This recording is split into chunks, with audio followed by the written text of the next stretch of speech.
நான் எதை அறிந்தால், நான் எதை தெரிந்திருக்கிறேனோ அதையெல்லாம் உங்களுக்கு காட்டினால், அதையெல்லாம் நீங்கள் தெரிந்து கொண்டால், உங்கள் வாழ்நாளிலே குறைவாக சிரித்து உங்கள் வாழ்நாள் முழுக்க நீங்கள் அழுவீர்கள்.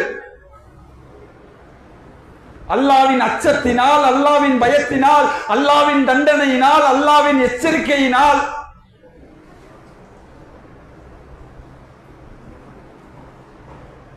அன்புள்ள சகோதரர்களை சிந்தித்து பாருங்கள். எத்தனை இடங்களிலே, எத்தனை நேரங்களிலே நபித்தோழர் அபூபக்கர் சித்திக் ரலியல்லாஹு அன்ஹு அவர்கள், அவர்களுடைய பண்பை பாருங்கள்.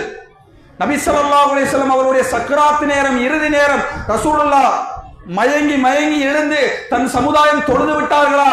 திரும்ப திரும்ப அல்லாஹ்வுடைய தூதர் பார்க்கிறார்கள். இறுதியாக சொன்னார்கள், அபூபக்கர் சித்திக் ரலியல்லாஹு அன்ஹு அவர்களை தொழ வைக்க சொல்லுங்கள்.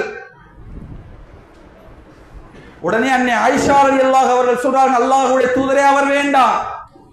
என்னுடைய தந்தை தொழுகைக்காக திருமறை குர்ஆனை ஓதினால் என்னுடைய தந்தை ஓதுவதை யாராலும் கேட்க முடியாது. ஏன் தெரியுமா? என்னுடைய தந்தை திருமறை குர்ஆனை ஓதினால் அவர்கள் அழுவார்கள்.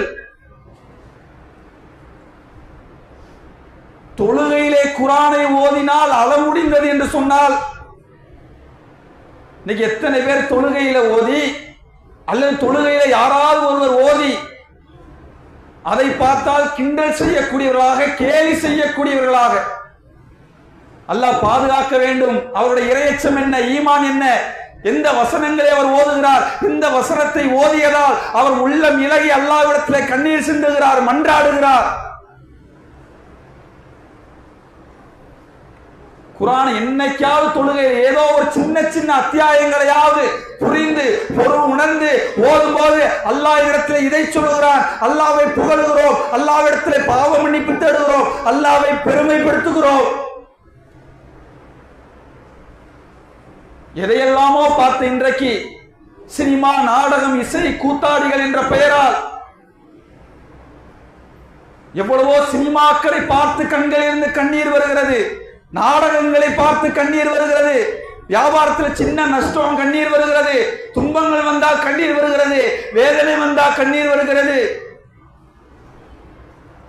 அல்லாவின் அச்சத்தினால் வருகிறதா, அல்லாவின் பயத்தினால் வருகிறதா, அல்லாவின் மறுமை விசாரணைக்கு பயந்து வருகிறதா?